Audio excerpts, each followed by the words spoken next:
One of our most popular videos here on the channel was one about how the laws work in Hell for Helluva Boss and Hazbin Hotel.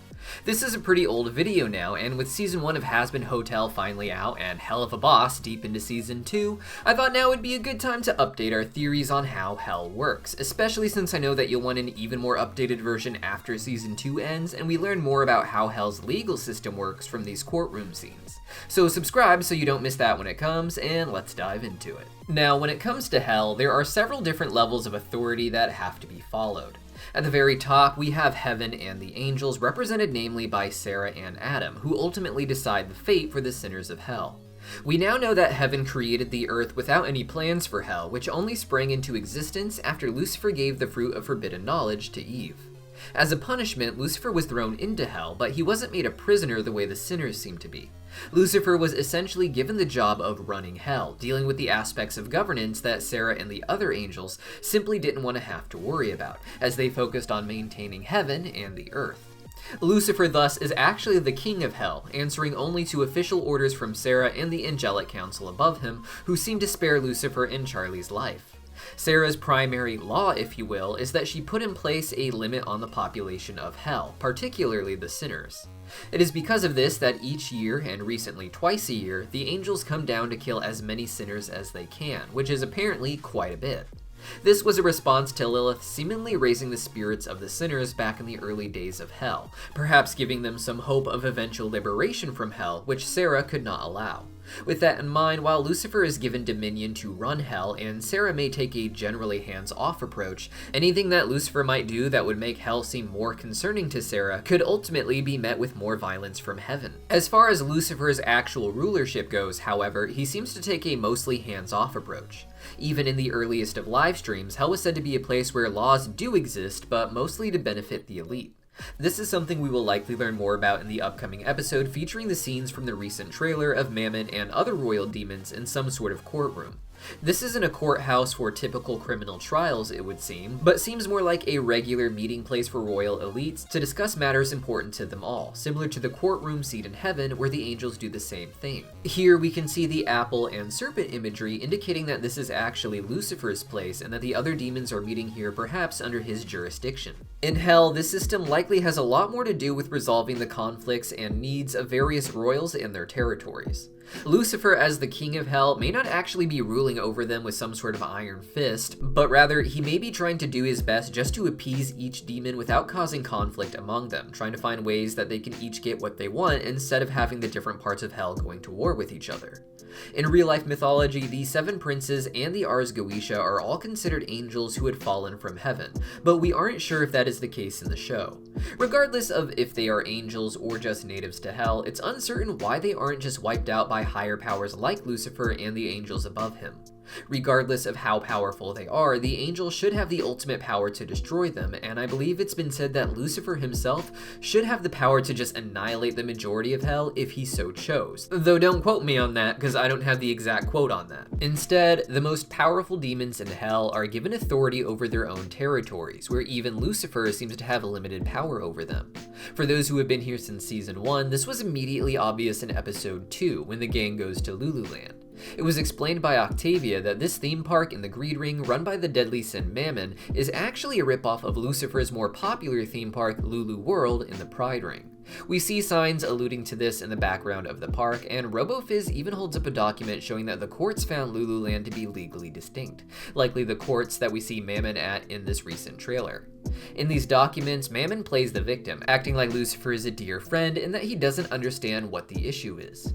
I think this would best explain what Lucifer's role in Hell's legal system really is, which is playing social games with other elites he could easily destroy, but who he is trying to placate to not cause bigger problems.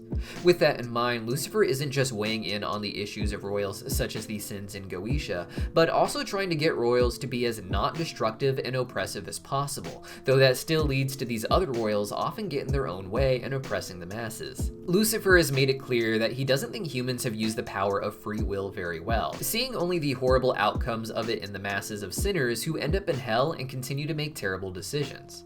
With the gift of free will, Lucifer wants people to be able to manage themselves as much as they want, and Hell's laws, outside of those that benefit the elites, seem to be pretty minimal because of that. We can see in the Pride ring that every addictive substance is available in vending machines, adult entertainment is pretty much the only entertainment, and violence is everywhere. Some fans believe there aren't actually any laws against violence or murder for sinners, since nothing done to them has a permanent effect. While some people may want laws protecting them from random assaults, Hell's elites have no reason to worry themselves with flooded courtrooms over petty attacks that have no consequence. There's likely something resembling a law not to use physical force to enslave people, as those arrangements seem to be made primarily through soul deals, such as Alistair has with Husk or Valentino has with Angel. But even for the native species which can die or have permanent injury, death is treated like a very casual thing.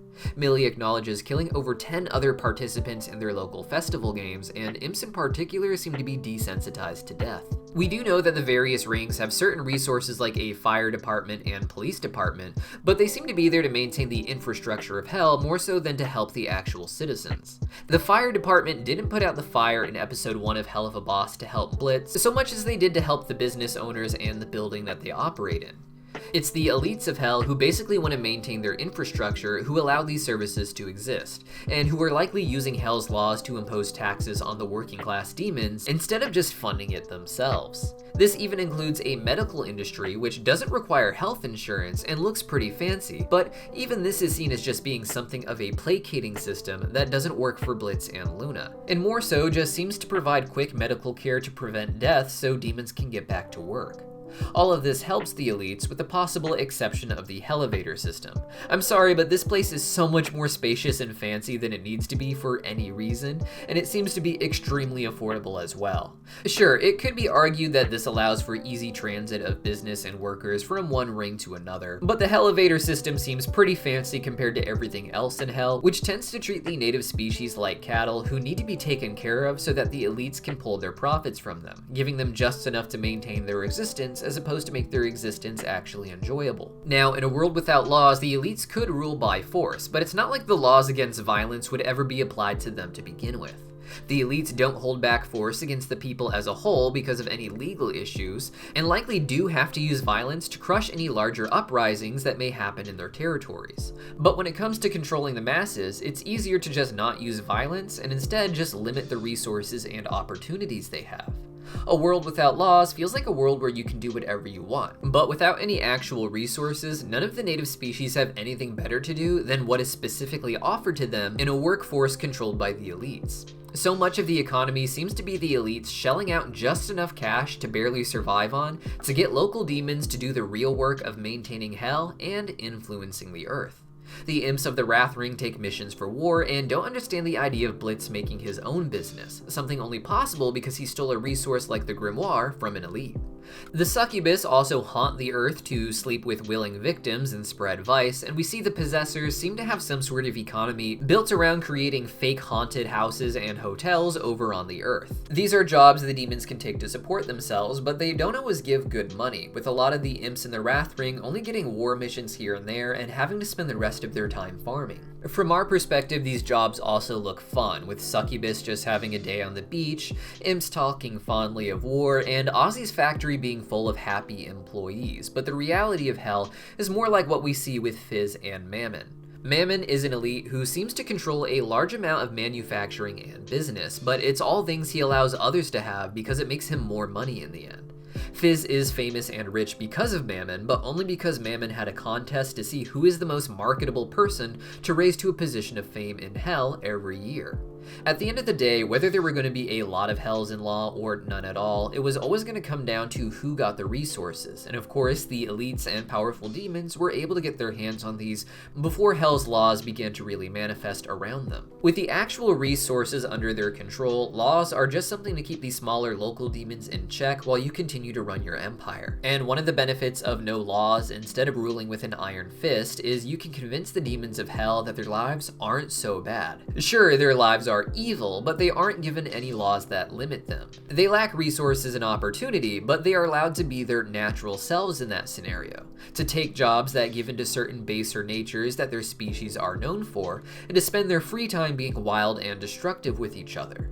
They get to do whatever addictive substance they want, and no one can tell them no, especially the immortal ones like the sinners. Now, with the few laws that we know are in place, they seem to massively benefit the elites, as we've said. Moxie, for instance, does end up in jail with other criminals, including Blitz, but he's only in there because he was robbing a bank that seemed to be owned by Mammon. While some violent offenders may be there, it indicates that a lot of people who end up there are being punished for hurting business or property more than another person. I imagine that while in these prisons, they'd be doing work that ultimately benefits the elites, instead of this just being some sort of publicly funded timeout for bad demons. They would still have the prison be tax funded, of course, because the elites don't want to have to pay for that, but it would ultimately just be free laborers to work for demons like Mammon. Another more specific law we hear talked about is the law system involving travel to Earth. Stolas said specifically in the episode Full Moon that the Osmodian crystal he is giving Blitz won't just allow him to travel to Earth, but specifically that he can do so without breaking demon law.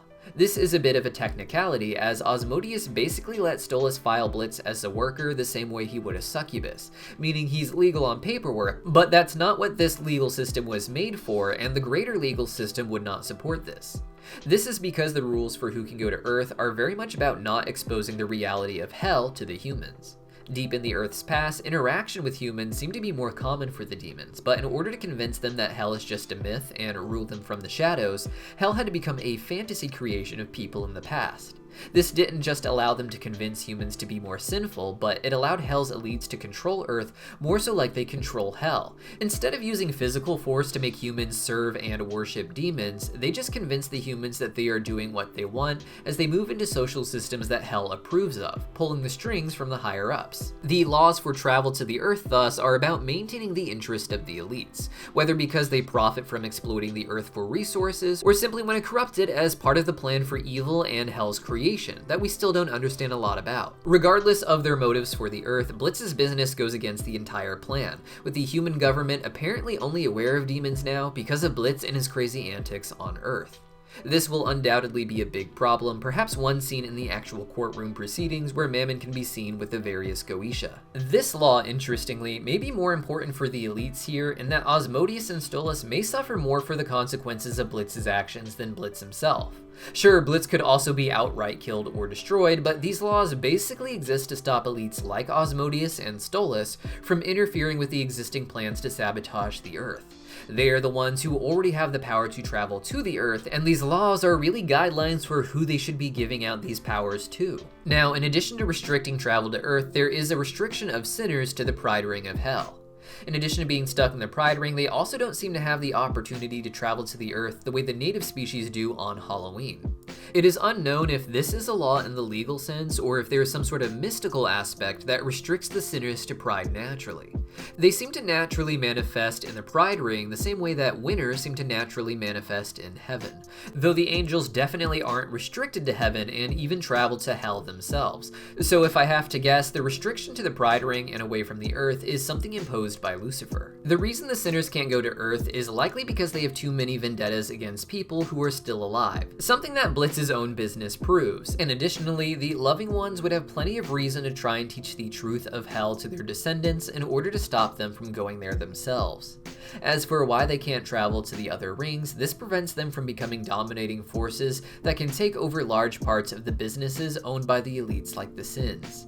The sinners are immortal like the royals are, so even though they came into hell after the royals, they would still have the rest of eternity to slowly build up more and more power to leverage against the Sins, and working together, they could actually take them down, at least in the business sense.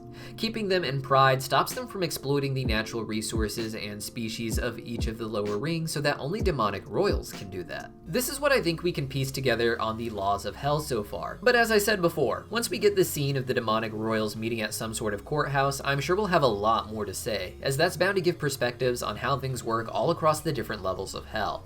But what do you guys think? Let me know your thoughts in the comments down below, and I'll see you guys next time.